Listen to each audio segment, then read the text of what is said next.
Pada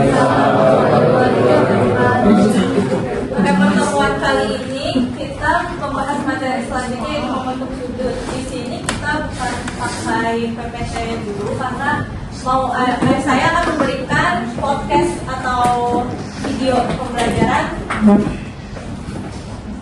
Sebelumnya izin absen dulu ya. Akan Anandirta. Izin foto. Aditya, Akila, Azalia, Bara, foto. Oh, saya akan bertanya beberapa hal. Iya, foto.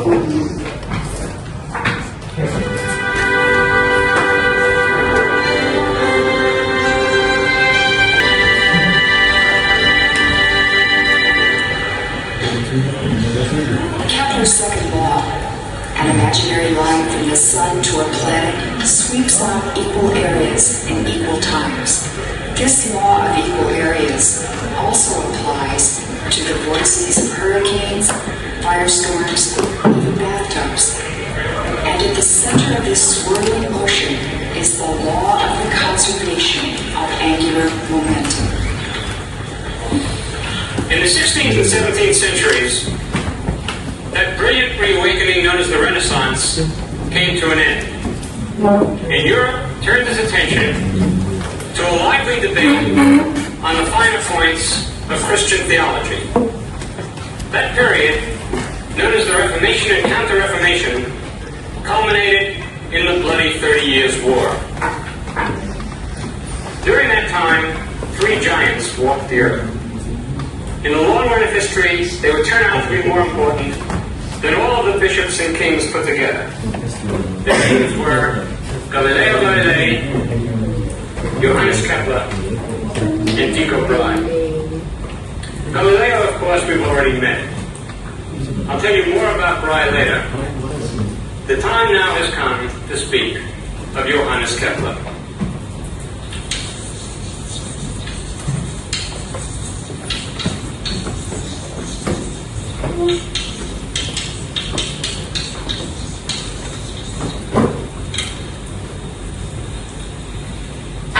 Kepler certainly didn't seem like a giant. In fact, he was small, frail, nearsighted. He suffered from fevers and stomach disorders. He was subject to cycles of deep depression and bubbling, soaring elation. The elation was usually associated with some scientific discovery that he had made, or thought he had made.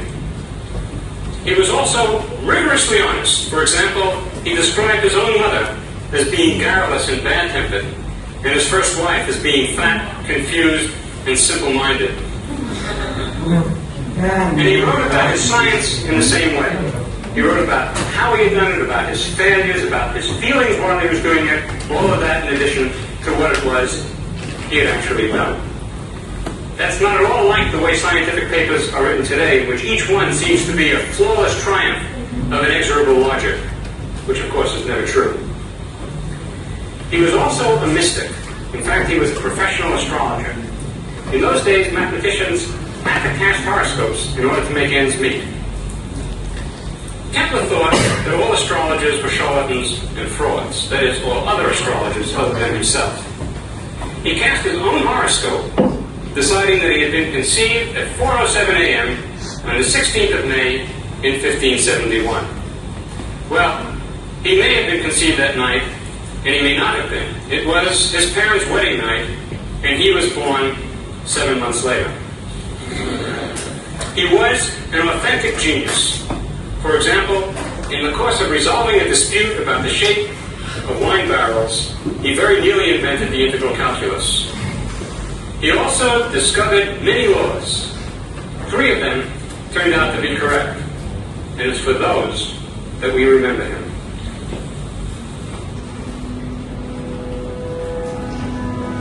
One of Johannes Kepler's 3 laws, the second, reveals the most beguiling and pervasive principle of nature. A principle that explains the shape of galaxies and fury of hurricanes, and even those comparatively calm whirlpools in the Family Valley. Kepler's second law was seen as a simple consequence of the law of conservation of angular momentum.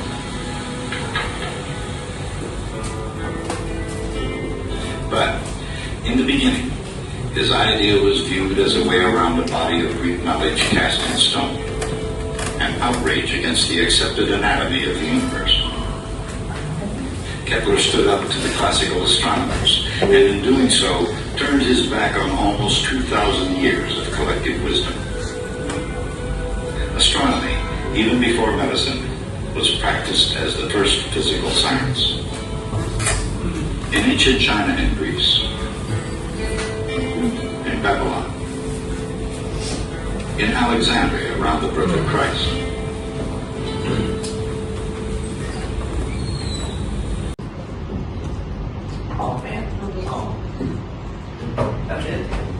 Oke, jadi dari podcast tadi membahas tentang momentum dan sudut. Dari sini saya mau bertanya, apa yang kalian dapat dari momentum sudut ini? Aristoteles menggambarkan di sini itu sebagai tengah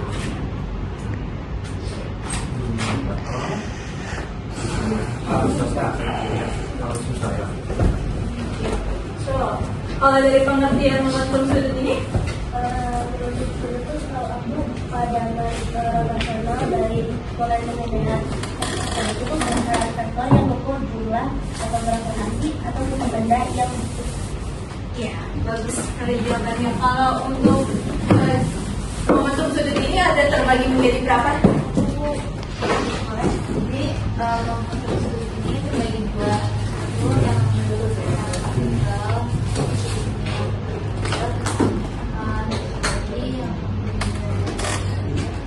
Ya, benar kan?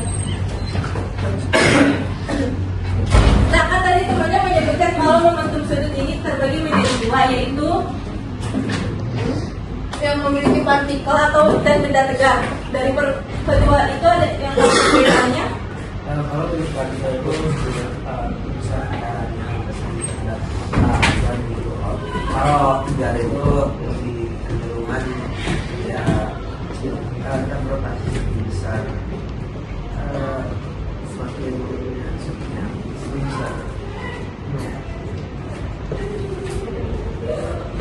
Untuk contohnya, ada yang bisa menyebutkan? Nah, kalau bentuk partikel itu, kalau bentuk partikel itu dia planet yang sedang bergetar. Kalau misalnya bergetar, dia kayak roda bergetar atau gas ringan. Oke, bagus untuk jawaban teman-teman. Di sini saya ingin menguatkan atau mengulas kembali. Jadi momentum sudut yang kita tahu, momentum ini kan masih berkaitan sama gerak linear dan rotasi kan. Nah, kalau di gerak linear, momentum itu apa? Momentum itu P sama dengan M kali V. Nah, kalau pada gerak rotasi, momentum sudut lambangnya apa? L besar. Kayak di tabel kemarin. Jadi L besar sama dengan ini. Kalau ini L, berarti ini turunannya apa? M. M itu inersia kan? Berarti di sini I. V itu kecepatan di gerak rotasi apa? Dikali omega. Nah, berarti satuannya apa? L sama dengan inersia itu satuannya kilogram per meter. Apa inersia satunya?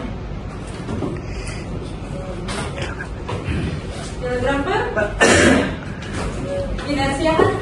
I sama dengan M dikali R kuadrat. Berarti kilogram dikali kilogram meter persegi. Kalau omega satuannya apa? Radian per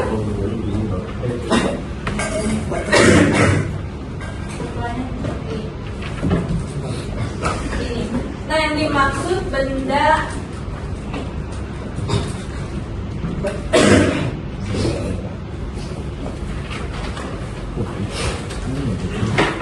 Yang dimaksud benda partikel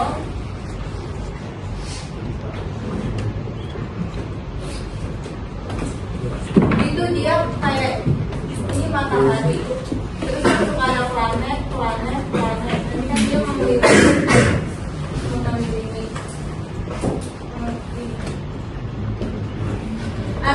Artinya dia punya pusat massa kayak ini. Makanya dia nanti di sini punya jadi. Jadi rumus benda partikel tadi apa? L sama dengan apa tadi?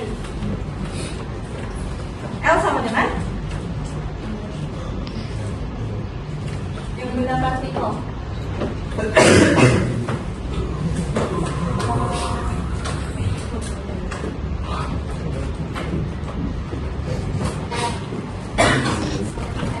Yes, kita lihat.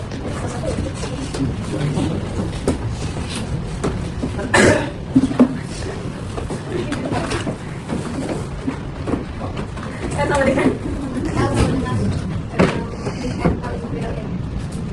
kali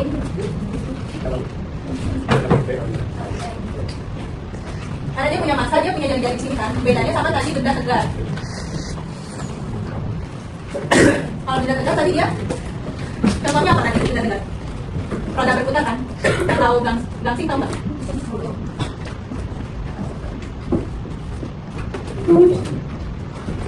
Nah kalau dia kan keseluruhan benda pasti berputar kan?